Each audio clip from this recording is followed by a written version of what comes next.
प्रदीप जी जम्मू से। राधे राधे गुरुदेव।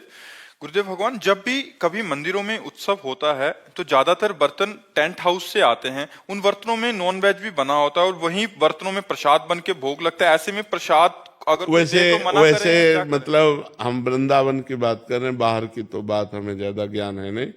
यहाँ सब पर्सनल होता है। जैसे राधा वल्लभ जी तो पर्सनल, चाहे लाखों लोगों का भोजन हो, पर्सनल वहां सब। वहां रसोई में किसी का पात्र भी प्रवेश नहीं करेगा। बिहारी जी पर्सनल, राधा रमण जी पर्सनल। हाँ, जनरल गांव गली की बात हम नहीं कहते। बाहर जो जैसे ये धाम या पुरियों से बाहर का जैसे माहौल है, अभी जम्मू में रह रहे हैं तो वहां तो टेंट हाउस से बर्तन आते हैं तो उसमें नॉन वेज भी बना नहीं होता है। नहीं नहीं नहीं, तो ऐसे में कोई प्रसाद दे? नहीं पाना चाहिए, नहीं पाना चाहिए। वो प्रसाद हुआ ही नहीं। अभक्ष भोजन का कहीं भगवान को भोग लगता है? नहीं। ऐसे अपवित्र पात्रों में बना हुआ भोजन अभक्ष होता है। और अभक्ष भोजन राक्षसी बुद्धि पैदा करता है, आसुरी बुद्धि पैदा करता है।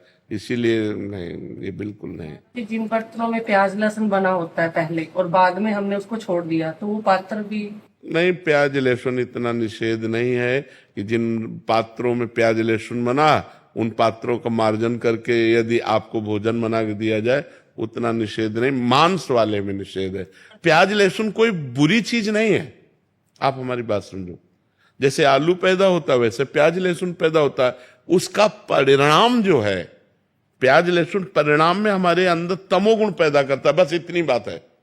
और प्याज लहसुन ऐसा नहीं कि मांस जैसा निषेध हो।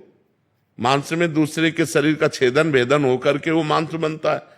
लेकिन प्याज लहसुन तो जैसे आलू है, गाजर है, मूली है, नीचे फल की तरह प्रकट हुआ है, बस वो तमोगुण प्रकट करता, बस, और कोई बात नहीं।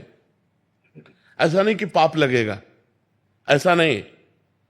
प्याज लहसुन तमोगुण प्रकट करता है, इसलिए भजन करने वाले को तमोगुण से रहित होकर सतोगुण तक पहुंचना है, तो उसको निषेध किया गया है कि प्याज लहसुन मत पाना, ये तमोगुण पैदा करता है, तमोगुण उत्पन्न करता है। क्रोध है, निद्रा है, आलस्य है, प्रमाद है, बुरा चिंतन है, ये इसको बढ़ावा देगा, इसलिए इसको रोका गया है। नहीं, ये ऐसा नहीं है कि मतलब इतना निषिद्ध है जैसे मांस निषिद्ध है, ऐसा नहीं। मांस तो जिस पात्र में बना हुआ, उस पात्र में बना हुआ भोजन कदापि नहीं खाना चाहिए। लेकिन जैसे प्याज लहसुन मतलब और वो पात्र मार्जन करके हमें रोटी डाल दे तो पा लेना चाहिए, उसमें कोई नहीं। भगवान को भोग लगा सकते हैं। भगवान की जब भोग लगाने की बात आएगी तब उसे हटा देंगे। हम ये जनरल बोल रहे हैं, जैसे जनरल में लोग है ना, जनरल बोल। लेकिन जब भगवान की सेवा की बात आएगी तो हम उन पात्रों का प्रयोग ही क्यों करेंगे? हम तो पवित्र पात्रों का प्रयोग करके भगवान को भोग लगा के पाएंगे, भगवान का भोग नहीं लगा सकते। लेकिन ऐसे जैसे जनरल में मान लो होटल में है या ऐसे है तो ऐसे पा सकते हैं। जिन होटलों में मांस या जिन रिश्तेदारों के यहाँ मांस बनता है उन